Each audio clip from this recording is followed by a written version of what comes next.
दादा जिथून ही सुरुवात केली जाते हा भव्याचा गड बोलला जातो। आता महाराष्ट्र भव्याचा गड आहे। नमस्कार, मैं हूं आदित्य सिंह। इस वक्त हम विराट पूर्व के वर्तक स्कूल में उपस्थित हैं। आदित्य ठाकरे का काफिला यहां पर पहुंच चुका है और तस्वीरें आप साफ तौर पर देख पा रहे होंगे। तालियां बजवाकर, तालियों की गड़गड़ाहट के साथ में आदित्य ठाकरे का अभिवादन किया जा रहा है। तस्वीरें देखिए, यहाँ पर आरती के माध्यम से आदित्य ठाकरे का स्वागत किया जा रहा है। इसके बाद आगे की ओर काफिला लगातार रवाना होगा। शिव सैनिकों में जोश काफी आप देख पा रहे होंगे। यहाँ पर महाविकास आघाड़ी के कार्यकर्ता हैं, उनका जोश आप देख पा रहे होंगे, चरम पर है। लगातार ये बढ़ते हुए अब यहाँ पर दीप प्रज्वलित किया जाएगा।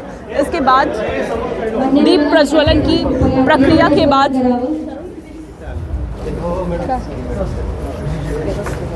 या दीपा सर्वत्र पसरावा। मान्यवरांतर्फे दीप प्रज्वलन होत आहे।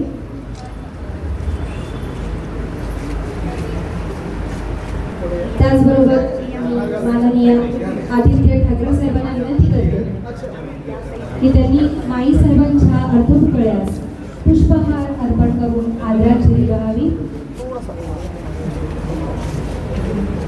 सेवाव्रती माई साहेबांच्या पुतळ्यास ये तस्वीरें आप साफ तौर पर देख पा रहे हैं। आदित्य ठाकरे अब इस वक्त तारामाई वर्तक के मूर्ति पर पुष्पांजलि अर्पित कर रहे हैं, माल्यार्पण कर रहे हैं। इसके बाद यहाँ से काफिला आगे की ओर रवाना होगा बाइक रैली के माध्यम से।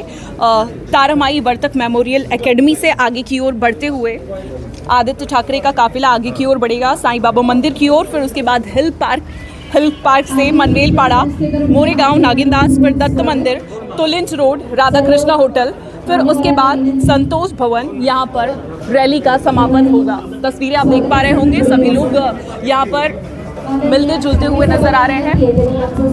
वर्तक मेमोरियल एकेडमी से अब यहाँ पर मेल मिलाप करने के बाद स्थानिकों से, स्कूल के प्राध्यापक से और टीचर से मेल मिलाप के बाद अब आदित्य ठाकरे यहाँ पर पहुँच चुके हैं, उनसे बातचीत करते हैं। मीडिया से मुखातिब होने के बाद अब आदित्य ठाकरे का काफिला आगे की ओर रवाना होगा। आता आपण पाहताय लोकांचा प्रतिसाद खूप चांगला आहे। येताना असताना देखील अनेक लोक भेटत होते, बोलत होते। जिथे ट्रॅफिकमध्ये अडकले तिथे पण लोक गाडीपाशी येऊन बोलत होते माझ्याशी। मला वाटतं हाच एक अंदाज आहे महाराष्ट्रभरात की महाविकास आघाडीला जास्तीत जास्त सीट मिळणार आहे। लढत किती रंगी झाली तरी आपण पाहाल आम्ही देशासाठी लढत आहोत आणि महाविकास आघाडीचे जे उमेदवार आहेत त्यांना मतदान होईल। दादा जिथून ही सुरुवात केली जाते हा भव्याचा गड बोलला जातो। आता महाराष्ट्र भव्याचा गड आहे।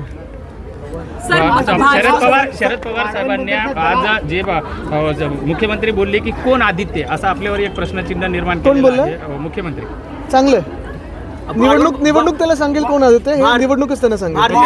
शरद पवार साहेबांनी राज्याच्या राजकारणामध्ये जे प्रादेशिक पक्ष आहेत ते सर्व जवळपास काँग्रेसमध्ये विलीन होणार आहेत। विरोध कर रहा है भारतीय जनता पार्टी के मंच से कल एक कार्यक्रम में प्रकाश निकम ने कहा कि जो वाड़ावंदर का विरोध कर रहा है वो दलाल। मला वाटतं आपण एक पाहिलं असेल, आम्ही स्थानिक जनतेसोबत उभे आहोत। जनता ही आमच्यासोबत उभी आहे आणि जे काही जनतेचे विषय ते आम्ही उचलून धरणार आहे। वाढवण असेल, नाणार असेल, सगळीकडेच जर जनता त्याच्या विरोधात असेल तर आम्ही विरोधात राहू। जिथे जिथे जनता ज्या प्रकल्पांचं स्वागत करता आम्ही जनतेसोबत राहणारच आहे। शिवसेना उद्धव बाळासाहेब ठाकरे हा शिवसेना उद्धव बाळासाहेब ठाकरे पक्ष म्हणूनच राहणार आणि आम्ही जसे आहोत तसे राहून देशाच्या हिताचं बोलत राहू। बिलकुल नाही, आम्ही शिवसेना उद्धव बाळासाहेब ठाकरे हा पक्ष जसा आहे तसा राहू आणि वाढत जाऊ। आणि बघा आम्ही देशहिताच्या विचारसरणीचे आहोत आणि ते काम करत राहू। पण उद्धव बाळासाहेब ठाकरे शिवसेना हा पक्ष जसा आहे तसा राहू।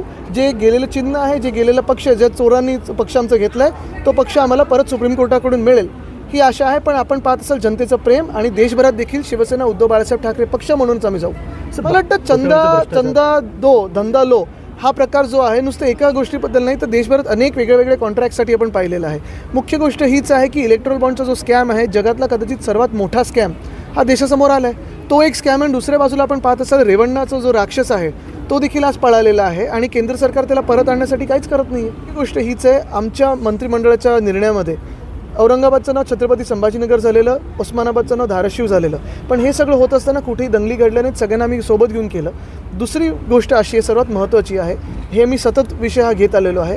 नामकरणचा विचार करायचा असेल तर आपण त्या औरंगाबाद एअरपोर्टचं नाव छत्रपती संभाजी महाराज इंटरनॅशनल एअरपोर्ट हे ठेवलं होतं।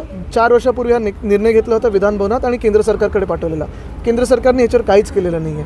नवी मुंबई विमानतळाचं नाव श्री दिबा पाटील आंतरराष्ट्रीय एअरपोर्ट हे दिलं होतं, पण ते अजून मान्य केलं नाही केंद्र सरकारने. पण अयोध्येमध्ये नाव बदललेलं आहे, गोव्यामध्ये नाव बदललेलं आहे. म्हणजे हा महाराष्ट्राला असं का ही वागणूक मिळत आहे केंद्र सरकारकडून किंवा भाजपकडून, हा प्रश्न आहेच.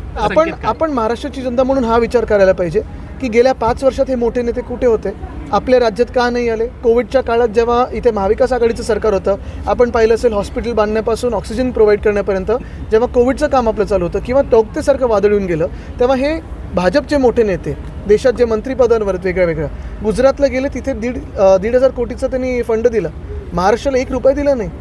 तर ही वागणूक महाराष्ट्राला का मिळते आणि मग प्रचारात असताना का इथे यावं लागतं, हा देखील विचार आपण सर्वांनी करावा. तो बाळासाहेब ठाकरे ही व्यक्ती त्यांच्यासोबत नाही आहे म्हणून त्यांना दुप्पट तिप्पट सभा घ्यायला लागतात, तरी देखील महाराष्ट्र शिवसेना उद्धव बाळासाहेब ठाकरे या पक्षासोबत राहील.